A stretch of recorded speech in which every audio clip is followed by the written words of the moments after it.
Maluku. Joseph Kam dilahirkan pada tahun 1769 dari satu keluarga sebagai pedagang kulit di Belanda.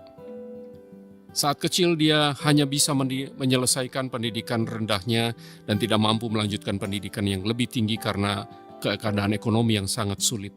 Akibatnya dia harus melanjutkan usaha perdagangan kulit orang tuanya. Tahun 1802, kedua orang tuanya meninggal dan tidak lama kemudian istri dan anaknya pun meninggal dunia. Itulah yang membuat Kam akhirnya membulatkan tekadnya mewujudkan cita-citanya untuk menjadi utusan Injil. Dia melamar ke Badan Misi Belanda NZG tahun 1807 dan butuh waktu 8 tahun lamanya untuk dia bisa berangkat ke Indonesia sebagai utusan Injil. Dan dia memulai pelayanannya dari kota Ambon, Haruku, Seram Selatan sampai ke Saparua. Di sanalah dia memberitakan firman, menginjili, dan banyak orang yang bertobat karena pelayanannya. Tidak hanya di sana dia melanjutkan pelayanannya sampai ke Minahasa, Sangir Talaut, ke timur. Perjalanannya sangat panjang dan melelahkan, tapi tidak pernah menyurutkan semangatnya. Namun kondisi kesehatannya makin lama makin menurun. Dalam perjalanan terakhirnya ke Maluku Tenggara, Kam menderita penyakit yang cukup parah. Segala upaya dikerjakan untuk kesembuhannya, tapi Tuhan berkehendak lain. Dia meninggal pada tahun 1833 setelah 20 tahun melayani di Maluku. Kam akan dikenang sebagai seorang yang sungguh-sungguh melayani Tuhan. Joseph Kam, Rasul Maluku. Shalom Bapak Ibu sekalian. Joseph Kam dan juga foto-foto yang ada di kiri kanan Bapak Ibu ini adalah orang-orang yang sudah memberikan hidup mereka, bahkan nyawa mereka bagi Tuhan. Dan biarlah teladan mereka juga kita akan bersama-sama ikuti. Mari bersama-sama kita akan berdoa sebelum kita merenungkan kebenaran firman Tuhan. Mari kita berdoa. Bapa di surga, kami bersyukur atas kemerdekaan bangsa kami yang Kau anugerahkan. Dan terlebih lagi atas kemerdekaan sejati yang kami alami di dalam Yesus Kristus. Terima kasih Tuhan, karena Engkau telah memerdekakan kami dari dosa dan memberikan kami hidup yang baru. Pagi ini kami akan belajar firman-Mu Tuhan. Buka hati kami, buka pikiran kami untuk menerima firman-Mu. Roh Kudus memimpin kami untuk kami boleh memahami dan mentaati setiap kebenaran-Mu Tuhan. Urapi hamba-Mu yang akan menyampaikan firman-Mu. Biarlah kuasa firman yang kami dengar bekerja mengubah hati kami, mengubah hidup kami. Terima kasih Tuhan. Di dalam nama Tuhan Yesus kami berdoa dan bersyukur. Amin, amin, amin. Sekali lagi shalom Bapak Ibu. Apa kabar hari ini? Merdeka, merdeka. Sekali lagi merdeka. Hari ini kita merayakan hari kemerdekaan ke-80 Bapak Ibu. Bukan waktu yang singkat, Tuhan sudah pimpin bangsa kita. Dan setiap kali kita memasuki momen kemerdekaan, kita selalu diingatkan bahwa ada para pahlawan yang berjuang, berkorban demi kemerdekaan. Dan kita tentu bersyukur untuk kemerdekaan kita semua. Tetapi kita juga perlu tahu bahwa kemerdekaan secara politik, secara sosial tidak menjamin setiap orang bebas dari belenggu yang jauh lebih dalam, yaitu belenggu dosa. Maka kita semua memerlukan sang pahlawan kemerdekaan sejati. Yang datang bukan membawa senjata tetapi membawa kabar baik. Yang datang bukan untuk membebaskan satu bangsa dari penjajahan tapi membebaskan segala bangsa dari kuasa dosa. Dialah Yesus Kristus Tuhan kita, amin. Dialah utusan Allah yang agung yang datang ke dunia ini dengan misi memerdekakan manusia dari perbudakan dosa. Dan inilah tema yang akan kita renungkan pagi hari ini, dimerdekakan Kristus. Bapak Ibu, selamat merayakan bulan misi. Kira-kira di bulan misi ini kata apa yang paling sering kita dengar? Kata apa? Kata misi, gitu ya. Dan misi nggak ada dalam Alkitab Bapak Ibu, nggak ada di bahasa Ibrani, nggak ada di bahasa Yunani juga. Misi sebetulnya berasal dari bahasa Latin yang artinya mengutus. Jadi berbicara tentang misi sebetulnya kita sedang berbicara tentang pengutusan. Maka Yesus pernah berkata kepada para murid-muridnya, sama seperti Bapa mengutus aku, demikianlah juga sekarang aku mengutus kamu. Yohanes 20 ayat 21. Yesus datang ke dunia karena diutus untuk satu misi dari Allah Bapa. Dan kini Dia mengutus kita semua untuk melanjutkan satu misi itu. Artinya apa, saudara? Artinya misi gereja adalah kelanjutan dari misi Yesus di dunia ini. Amin. Dan bagi kita semua yang dipercayakan melanjutkan misi Yesus ini sebuah kehormatan besar. Ini sebuah hak yang istimewa. Tuhan tidak memanggil kita karena kita hebat, no. Tuhan tidak panggil kita karena kita mampu, tidak. Atau karena tanpa kita misi itu akan gagal, tidak. Yesus sanggup menggenapi misinya tanpa bantuan siapapun termasuk saya dan saudara. Tetapi dalam kasih-Nya, dalam anugerah-Nya, Dia pilih kita, Dia libatkan kita, Dia berikan kita kesempatan menjadi rekan sekerja Allah dalam misi keselamatan yang begitu agung, Bapak Ibu. Bapak Ibu, 3 tahun yang lalu saya bersama dengan beberapa rekan pergi melayani di sebuah desa terpencil di ujung timur Pulau Jawa ini. Kami datang untuk mengunjungi seorang petobat baru di sana. Ketika kami hendak meninggalkan desa itu, Bapak Ibu, tiba-tiba sekelompok orang menghadang kami. Mereka berteriak-teriak karena mereka tidak suka dengan kehadiran kami. Dan beberapa di antara mereka memegang gergaji pohon yang sangat besar karena kami ada di tengah hutan, Bapak Ibu. Suasananya sangat menegangkan begitu. Dan secara manusia kami tahu keadaan itu bisa berakhir dengan buruk. Tapi Tuhan tolong kami, Tuhan pimpin kami. Singkat cerita kami diluputkan dan kami boleh keluar dari desa itu. Bapak Ibu, Allah terus bekerja dalam situasi yang menakutkan itu. Dia tidak hanya melindungi kami, tapi 3 tahun berjalan Allah menyentuh hati orang-orang yang sebelumnya menolak kami. Dan di dalam waktu Tuhan, Bapak Ibu, di saat ini Bapak Ibu, di desa itu ada 11 orang yang sudah menerima Yesus sebagai Tuhan dan Juru Selamat. Dan 2 di antaranya mereka sudah menerima permandian. Mereka yang dulu hidup di dalam dosa, kini dimerdekakan.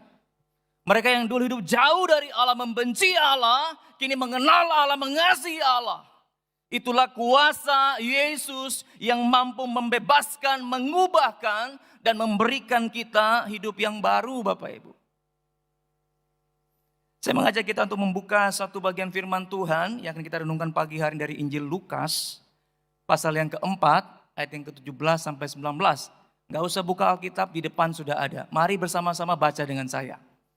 Injil Lukas pasal yang keempat, ayat yang ke-17 sampai 19. 2, 3.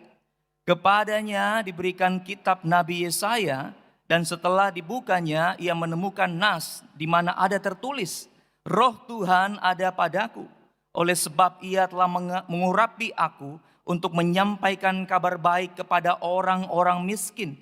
Dan ia telah mengutus aku untuk memberitakan pembebasan kepada orang-orang tawanan dan penglihatan bagi orang-orang buta, untuk membebaskan orang-orang yang tertindas, untuk memberitakan tahun rahmat Tuhan telah datang. Bapak Ibu, LAI memberikan judul perikop ini, Yesus ditolak di Nazaret. Jadi perikop ini berbicara tentang pelayanan Yesus ketika dia kembali ke kampung halamannya di Nazaret yang ada di wilayah Galilea. Dan Bapak Ibu perlu ingat, Nazaret itu bukan tempat kelahiran Yesus ya. Yesus lahir di mana? Di Bethlehem. Tetapi di Nazaretlah dia dibesarkan. Sehingga Bapak Ibu belasan kali dalam perjanjian baru Yesus disebut dengan Yesus orang Nazaret. Dan menariknya Bapak Ibu, kalau Bapak Ibu mundur sedikit di ayat ini, Bapak Ibu baca ayat 14 dan 15, kita menemukan bahwa sebetulnya Yesus sudah sangat dikenal di seluruh provinsi Galilea. Yesus sangat populer. Kenapa? Karena pengajarannya yang luar biasa memberkati. Namun ketika dia pulang ke Nazaret, ke kampung halamannya, Yesus tidak berbicara soal ketenarannya. Yesus tidak berbicara soal prestasinya di wilayah Galilea, Bapak Ibu. Dia justru fokus menyampaikan kabar tentang kemerdekaan dari dosa yang menjadi inti dari misinya. Dan karena inilah Yesus akhirnya ditolak oleh orang-orang di tempat dia dibesarkan. Dia tahu dia akan ditolak. Tapi dia memilih untuk berbicara tentang sesuatu yang paling dalam menyentuh hati manusia. Yaitu tentang kemerdekaan. Dia berbicara tentang pembebasan. Bukan dari penjajahan Romawi, tetapi dari belenggu dosa. Dan inilah misi Yesus di dalam dunia ini Bapak Ibu.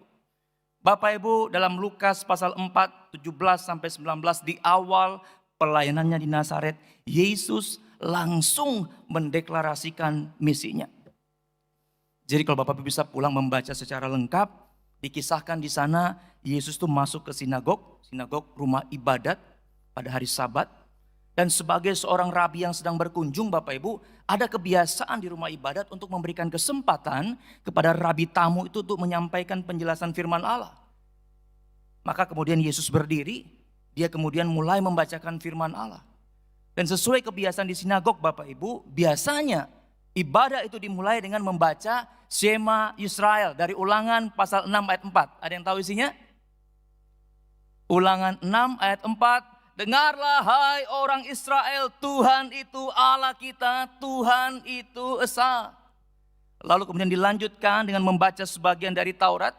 Jadi dipilih kitab antara Kejadian sampai Ulangan, kemudian ditutup dengan pembacaan dari kitab para nabi. Nah di hari itu Bapak Ibu, kitab yang dibacakan adalah kitab Yesaya. Dan besar kemungkinan Yesus sendiri yang memilih bagian ini, dan dia memilih Yesaya 61 ayat 1 dan 2. Dan di bagian ini Bapak Ibu tertera nubuatan tentang Yesus yang akan datang sebagai juru selamat. Yesus mulai membacakannya kepada orang-orang yang berkumpul di rumah ibadat itu. Dan bacaan itu dimulai dengan perkataan yang tadi kita baca. Saya baca ulang Bapak Ibu. Roh Tuhan ada padaku, oleh sebab ia telah mengurapi aku untuk menyampaikan kabar baik kepada orang miskin. Dan ia telah mengutus aku untuk memberitakan pembebasan kepada orang tawanan dan penglihatan bagi orang buta, untuk membebaskan orang-orang yang tertindas, untuk memberitakan tahun rahmat Tuhan telah datang. Selesai membaca, Yesus tutup gulungan kitab itu, dia kembalikan kepada pejabat, kemudian dia mulai duduk. Di sinagog Bapak Ibu, duduk artinya Yesus siap untuk mengajar.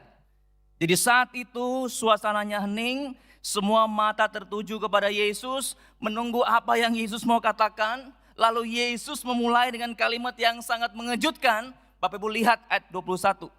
Ayat 21 Yesus bilang, pada hari ini genaplah nas ini sewaktu kamu mendengarnya.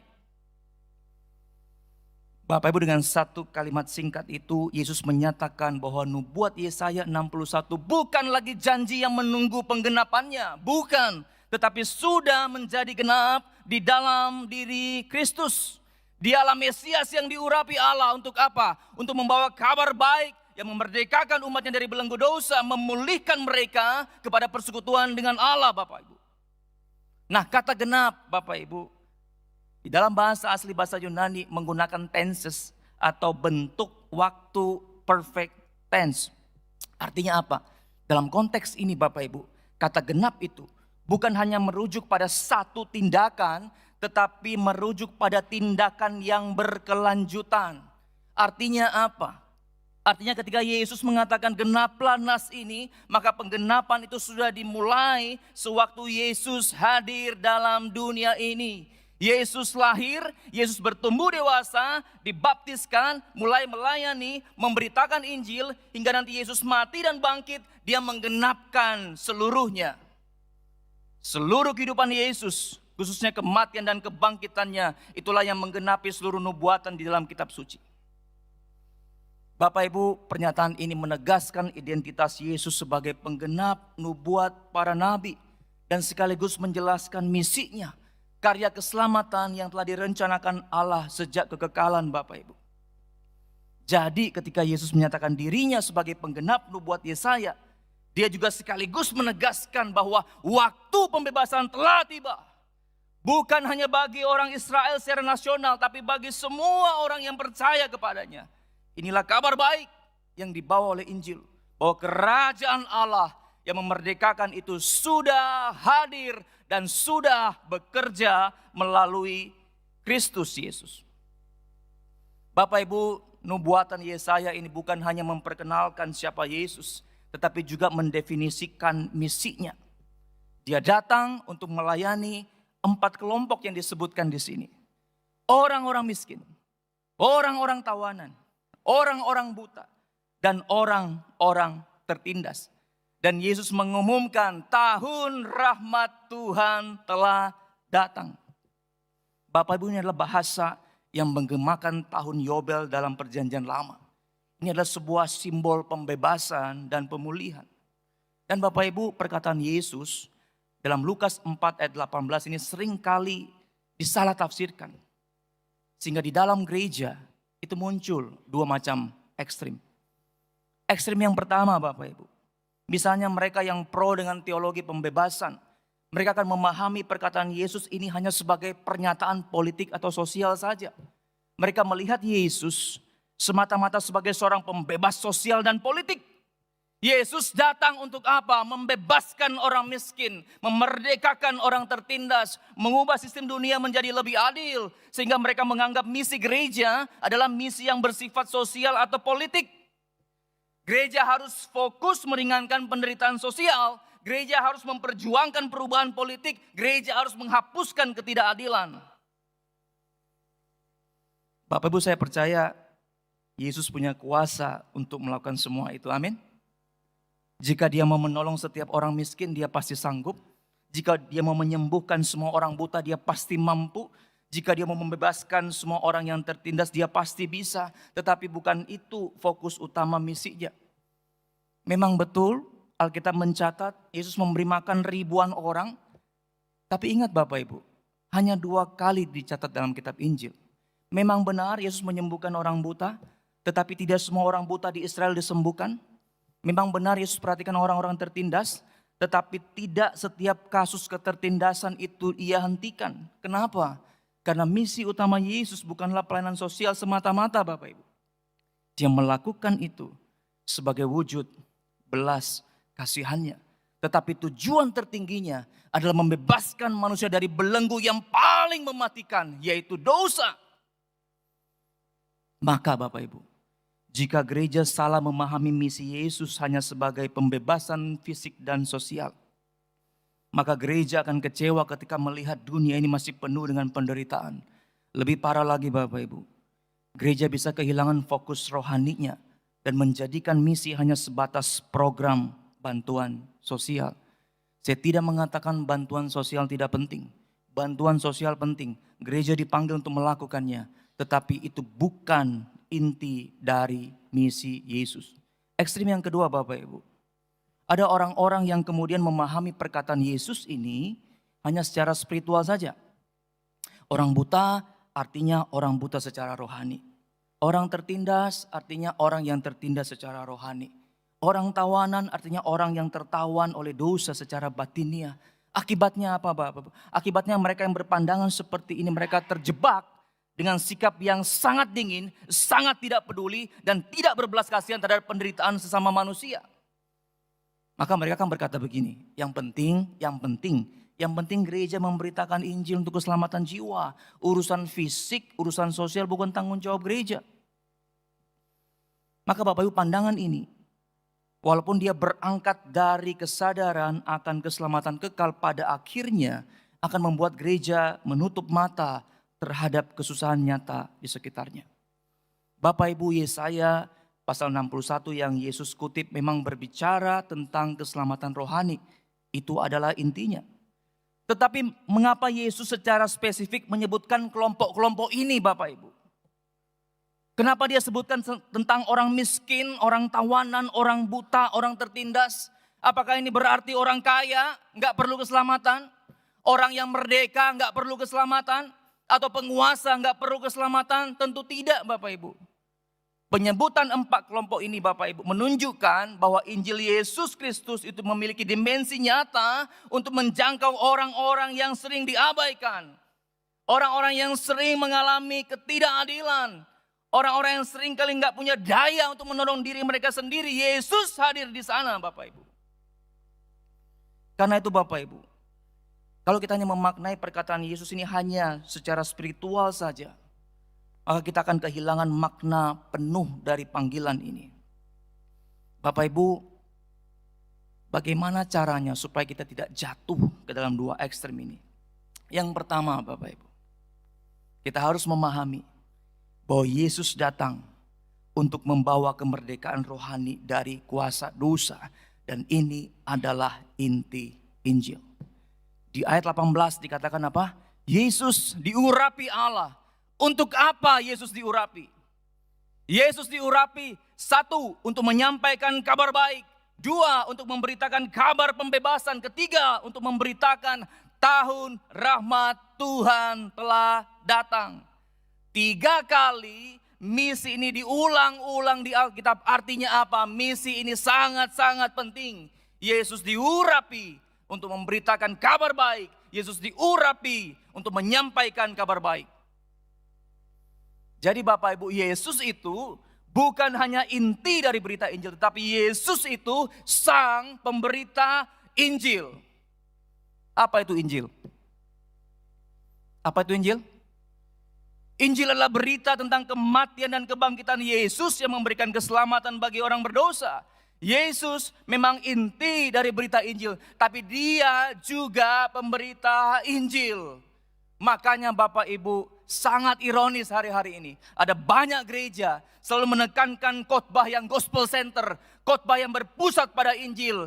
Puji-pujian semua harus gospel center, berpusat pada Injil. Dekorasi gereja semuanya berpusat pada Injil. Tetapi keluar dari gereja, jemaat tidak pernah atau jarang sekali memberitakan Injil.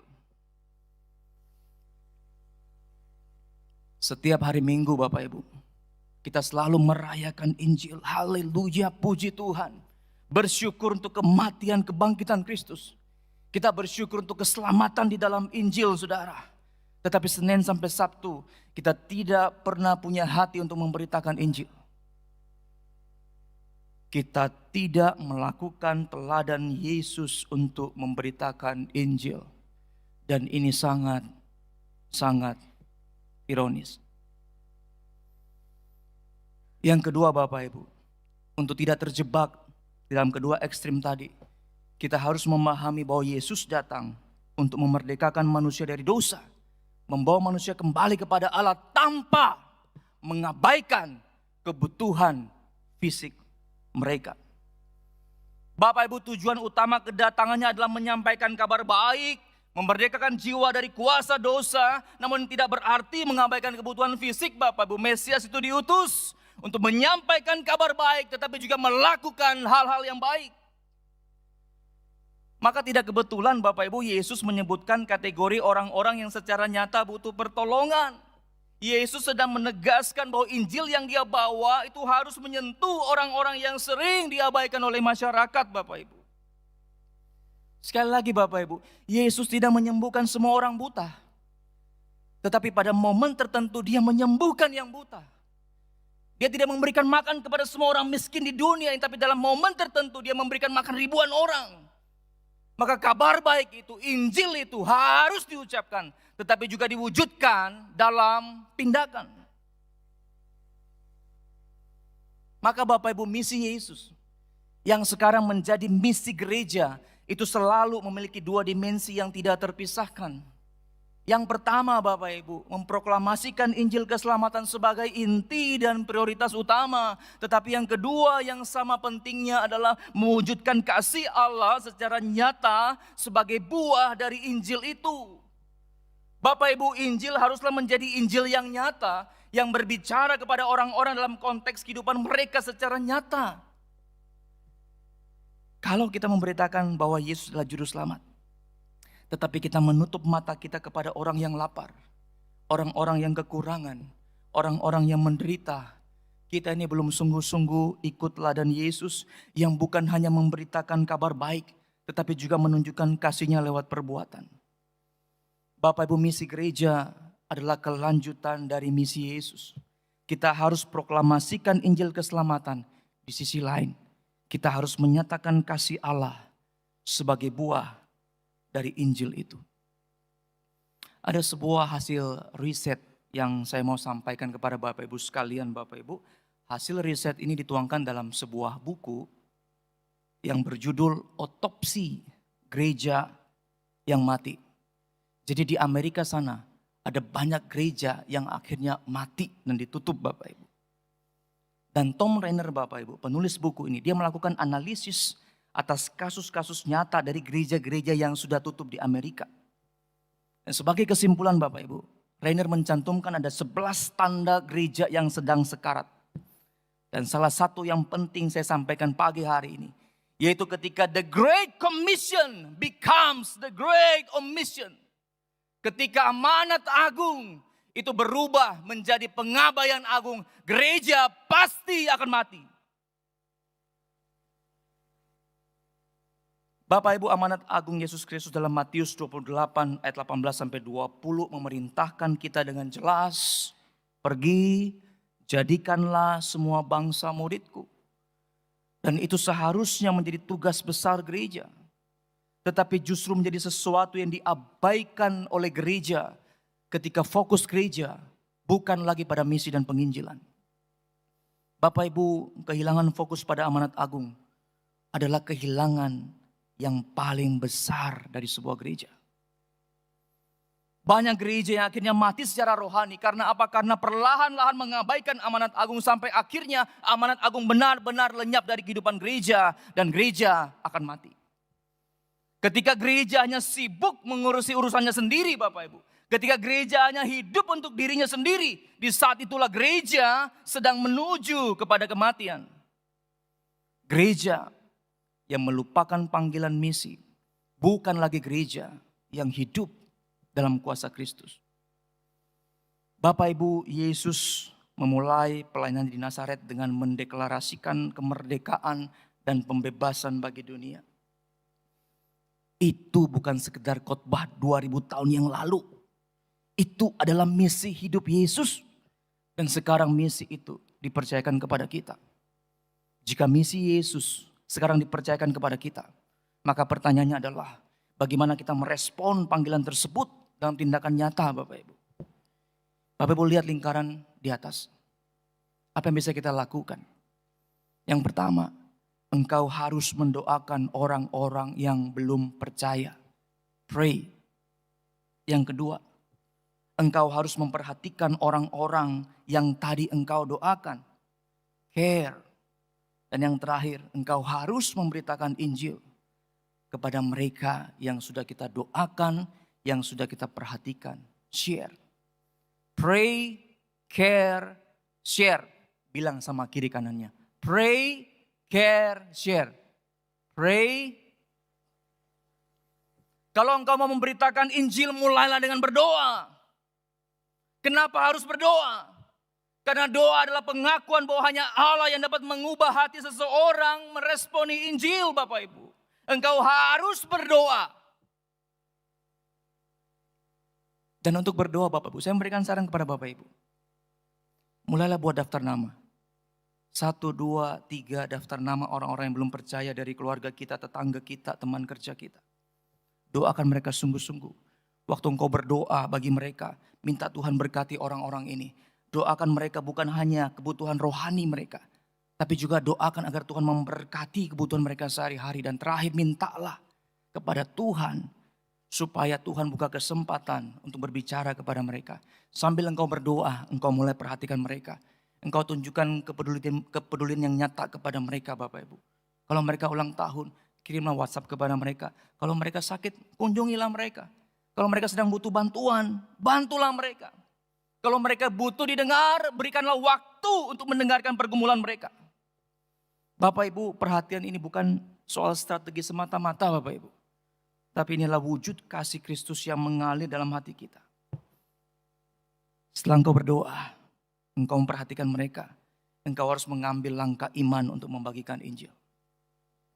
Kalau engkau bingung bagaimana mulai membagikan Injil, maka engkau bisa mulai dari kesaksian pribadi. Bagaimana Kristus mengubah hidupmu. Dan itu akan menuntun engkau masuk dalam percakapan tentang berita Injil. Bapak Ibu, saya mau tutup khotbah saya dengan satu kesaksian. Beberapa tahun yang lalu saya berkenalan dengan sepasang suami istri di Surabaya Barat. Mereka dari latar belakang kepercayaan yang lain. Dan sejak itu Bapak Ibu, saya masukkan nama mereka di dalam list doa saya. Saya terus mendoakan mereka Bapak Ibu. Bapak Ibu, suatu saat sang ibu mengalami kecelakaan. Jadi dia jual gorengan di salah satu sekolah di Surabaya Barat. Minyak panas di wajan itu kemudian tumpah ke kakinya waktu dia sedang berjualan. Mengakibatkan dia luka parah. Yang sangat parah, luka bakarnya begitu mengerikan. Dan setelah dirawat di rumah sakit, dia diperbolehkan pulang begitu untuk rawat jalan. Tetapi kami tidak menyadari bahwa sebetulnya dia pengidap diabetes. Maka gula darah itu menyebabkan luka dia semakin buruk, sangat buruk. Dengan cepat luka itu membusuk Bapak Ibu. Infeksi itu kemudian menyebar dan kemudian terjadilah yang namanya sepsis Bapak Ibu. Keracunan darah yang membuat ibu ini koma. Dan di masa kritis ini Bapak Ibu, keluarga dia semua datang. Kami tiap hari berkumpul di depan ICU Bapak Ibu. Dan sebetulnya itu kesempatan yang sangat besar bagi saya bisa cerita mengenai Injil. Satu doa saya Bapak Ibu waktu itu. Saya berdoa sama Tuhan. Tuhan tolong kali ini saja bangunkan ibu ini. Karena ini kesempatan yang besar. Keluarga ini boleh dengarkan Injil. Bangunkan ibu ini Bapak Ibu. 3 hari kemudian Tuhan jawab doa saya. Ibu itu kemudian sadar. Proses pemulihannya sangat panjang. Dia butuh waktu 4-5 bulan di rumah sakit untuk sepenuhnya boleh pulang begitu. Tetapi keluarga ini, semua keluarga besarnya terbuka terhadap Injil. Dan beberapa kali saya bawa mereka untuk beribadah bersama-sama dengan saya. Dan akhirnya Bapak Ibu, salah satu anaknya, anak bungsunya yang laki-laki, itu terima Yesus dan dipermandikan. Bapak Ibu, hidup mereka yang begitu jauh dari Kristus. Tapi sekarang mereka mulai kenal Kristus. Waktu mereka mulai kenal Kristus, hidup mereka diubahkan dan mereka menjadi berkat bagi warga di sekitar mereka. Bapak Ibu, inilah karya terbesar Kristus. Membebaskan manusia dari belenggu dosa dan membawa mereka kepada kemerdekaan yang sejati di dalam Kristus. Ada banyak orang di luar sana yang sedang menantikan kabar baik. Kabar kemerdekaan dari belenggu dosa. Dan Yesus sudah mengutus saya dan saudara sebagai pembawa kabar itu. Maka jangan puas hanya menjadi penonton Injil.